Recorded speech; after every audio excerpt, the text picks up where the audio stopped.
বাজারে গেলে হতাশা বেড়ে যায় বেসরকারি চাকরিজীবী মোহাম্মদ সাইফুল ইসলামের। উচ্চ মূল্যস্ফীতির চাপে এমনিতেই দিশেহারা, সেখানে খাবারের খরচ সামাল দিতে নুন আনতে পান্তা ফুরয় দশা তার। দ্রব্যমূল্যের ঊর্ধ্বগতি প্রসঙ্গে এমনটা জানাচ্ছিলেন কদমতলীর বাসিন্দা। ভ্যাট দায়মুক্ত থেকে লাভজনক ব্যবসা পরিচালনার বিশ্বস্ত সহযোগী দ্য রিয়েল কনসালটেশন, স্বচ্ছ ভ্যাট আইনে দক্ষ ন্যায্য ভ্যাট প্রদানে। সাইফুল ইসলাম বলেন, জীবনযাত্রার খরচ বাড়লেও আয় বাড়ছে না তার। বাজারে গিয়ে জিনিসপত্রের দাম শুনলে হতাশা আরও বৃদ্ধি পায় তার।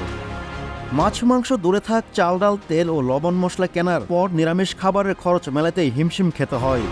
তরিতরকারি যেটাতেই হাত দেয় সেটাতেই আগুন। করলা বেগুন নাইবা বললাম সামান্য পেঁপেও 50 টাকার নিচে নেই। 2টি টমেটো কিনলে 50 টাকা উধাও।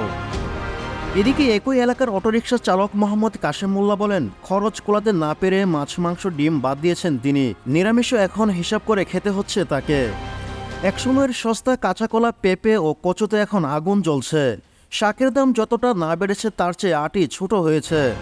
ছোট চিংড়ি এখন গরু মাংসের সমান দাম। খাবারের পেছনে ব্যয় বাড়ায় সাইফুল ও কাশেমের মতো চাপে রয়েছেন আরও অনেকে। জিনিসপত্র দামের সঙ্গে আয় বাড়লেও পরিস্থিতি সামাল দেওয়া কিছুটা সহজ হতো, কিন্তু দেশের মূল্যস্ফীতির চেয়ে মজুরির বৃদ্ধির হার কম। বাংলাদেশের পরিসংখ্যান ব্যুরো BBS সর্বশেষ তথ্য অনুযায়ী গত মে মাসে দেশের সার্বিক মূল্যস্ফীতি পয়েন্ট টু পয়েন্ট 9.89% ঠেকেছে। খাদ্য মূল্যস্ফীতি আরও বেশি 10.76%। সেখানে মজুরির বৃদ্ধির হার 7.88%।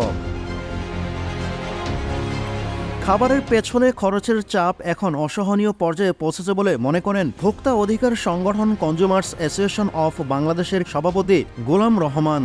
তিনি বলেন, একদিকে মূল্যস্ফীতি বেড়েছে, অন্যদিকে ক্রয় ক্ষমতা কমেছে। তাই মূল্যস্ফীতি নিয়ন্ত্রণে যেমন পদক্ষেপ প্রয়োজন, তেমন মানুষের আয় বাড়াতে কর্মসংস্থান তৈরিতে গুরুত্ব দিতে হবে। কৃত্রিমভাবে যাতে পণ্যমূল্য বেশি না বাড়তে পারে সেদিকেও নজর রাখতে হবে বলে উল্লেখ করেন তিনি।